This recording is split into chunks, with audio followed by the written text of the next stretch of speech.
Okay, this is Suzie and Ka. We've been having some deep dives on the Marilyn Monroe, Kim Kardashian, as you called it, a media moment that's happening.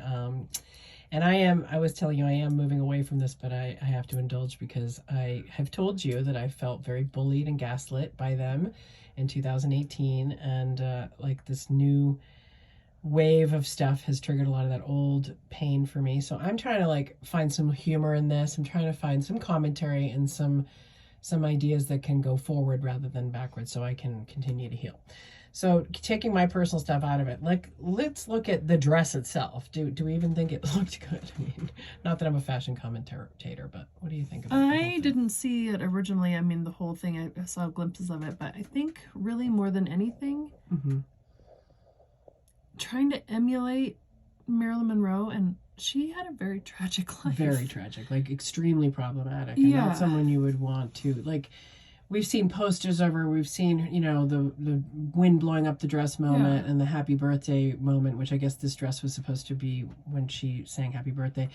What, you know, you don't think of as her being found naked in the bed with perhaps a needle in her neck or pills in her system. And so that was, as we've often found out through truthers and conspiracy theorists, believe that was a CIA murder, that she was taken out. It wasn't an actual overdose. That's a theory. Right. We don't know, but we know her life was very sad and very limited, and she hardly ever left the house. And so it is sort of like, these are women who are problematic because they've set a really ridiculous and unattainable beauty standard that is an illusion through plastic surgery, through cosmetics, through filters. Yeah. And so Marilyn, you know, she was also created from Norma Jean to Marilyn. Yeah. And she was sort of like a male fantasy as well. And so we're, as women, modern day women who are kind of real and have real bodies and real faces, we look at that and go, why would you even do that to yourself? Like, why would you continue to further objectify yourself by continually bringing up the sex tape if you say you want to be taken seriously as a lawyer? So I'm just baffled by the behavior. It feels very like gaslighty and groomy, and you know, it feels a little unbalanced. Like, yes, you want to have this glamorous life, but in reality, nobody is like that 24 hours a day, 7 days a week. I mean, we all have facets, and we all have, you know, like, or, you know, moments where we want to be taken seriously, but you have to, like, look at, are you making yourself more of a commodity, or are you making yourself more authentic? Right. I love that, what you just said. So yeah, commodifying yourself or being authentic. And maybe it's both. Yeah. Yeah. Maybe well, if she's authentically plastic and fake and she just, you know, no. That was mean. But I am not a fan of these people, and they've hurt my feelings. So I mean when I go harsh and snark, it's well deserved and well earned, in my opinion.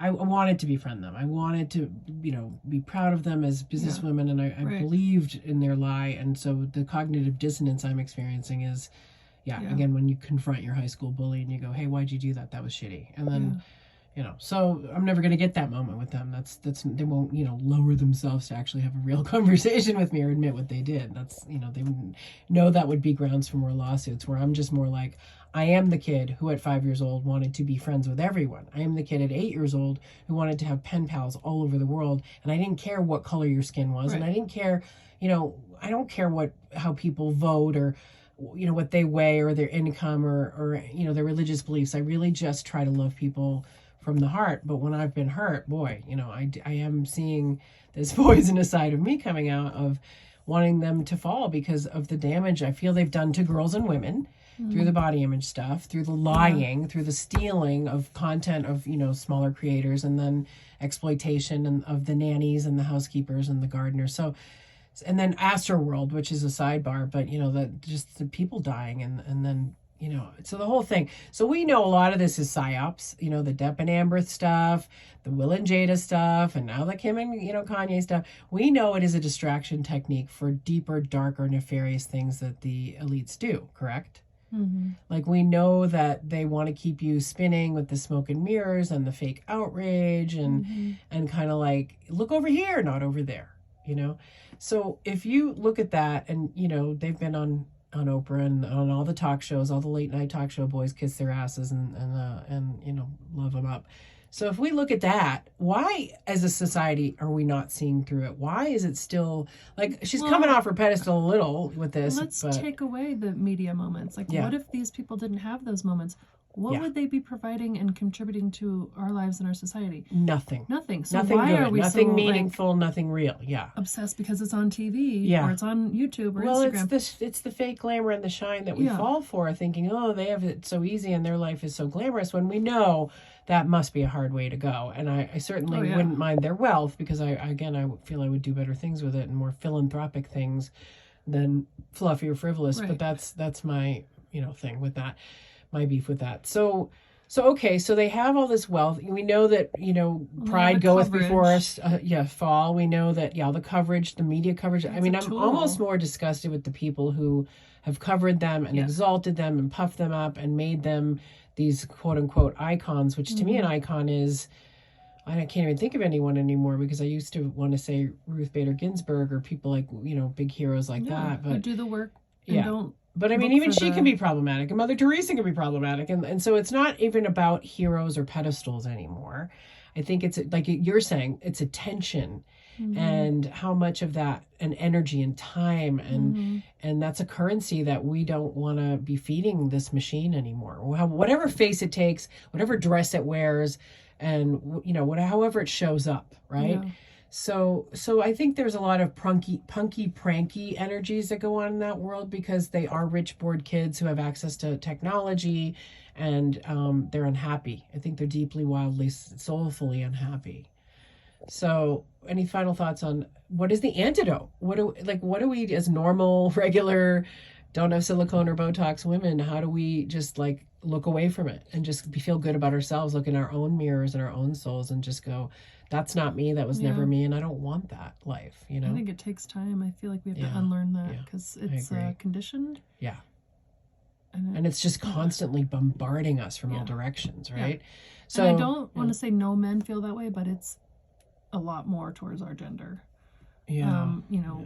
Do you have men seeing women as meat? Yeah. You don't have men or dress up sex dolls or whatever, just a warm wet hole to stick it in, so you find the better guys and you love them for actually respecting women, actually seeing women as humans, as multidimensional beings, rather than just these flesh bots who are there for male pleasure or male gaze. Yeah. Key. Those people need to speak up too. Yeah, I love when men will call out other men. I love when, I did see one of the celebrities called her out for saying the diet comments of, I had to lose 16 pounds to get into this for 3 weeks. And it's like, oh, you're just promoting eating disorders. That's great. So I do see that there's more call outs happening within that community. And I'd love to see even more of that, because people can hear it from another celebrity, People like you and me, I might get 30 views on this, but people will hear it at that higher level of the game where they have more followers and more influence. So I hope there will be some counter effects for this and counter, measures of more fostering healthy body image, healthy, this is not a healthy way to build an empire, in my opinion, and I wouldn't want it that way. But, they've got power, they've got influence, and they've got wealth and fame. It is starting to seem like it's declining because people are seeing through them. And well, maybe that's an opportunity for people to say, well, what else can I give? What else do I have? What's important about me? What is a real contribution I want to make that has nothing to do with greed or and I think that's a hard cycle to superficiality. Get out of. It is a hard cycle to break out of, but it's an addiction they have to break to fame and to money and to things. Yeah. And if they don't want to, they don't have to. If that lifestyle works for them and feels good at the end of the day, and they can sleep at night, and they don't care about looking the other way of children being harmed or other nefarious things that go on in that community, to maintain a certain level of youthfulness. They call it the party substance. I've mentioned it as adreno, chroma. And so that's that could be tinfoil hat stuff, or it could be real, and time will tell on all of it, right? But I know you have to go. So thank you for sharing your thoughts. Any final thoughts? No, just love yourself and love your body and love your face. And I know, would you mind? I'm psychic. We gotta try to do it. We do our best. We do our best, and then we fall and fail. And I've had some, collagen inducing, like facials and things like that. And I do like to swim, and I want to maintain a certain level of beauty and health. I'm not saying that isn't a goal or desirable, but when it goes so over the edge and so over the top, and it Can't becomes be the only thing. harmful, right? Yeah, you have to have other things going on in your life that aren't just about your appearance. Hopefully, yeah. And we're both kind of cute. So I think this us saying that is we are beautiful. We are beautiful. I like that. Thank you. I'll say it. All right. So just wish her well, because she's obviously off the rails lately, and it's hard to be in the public eye, I think. But she's not a good person, in my opinion. She's not a good person, a kind person, a loving person, or a generous person. So greed will catch up with her eventually, and it will start showing up on her face. Regardless of all the nips and tucks and knife and needle you go under, your face will show the truth, eventually. All right. Much love to all of us out there who are trying to, work and do our best.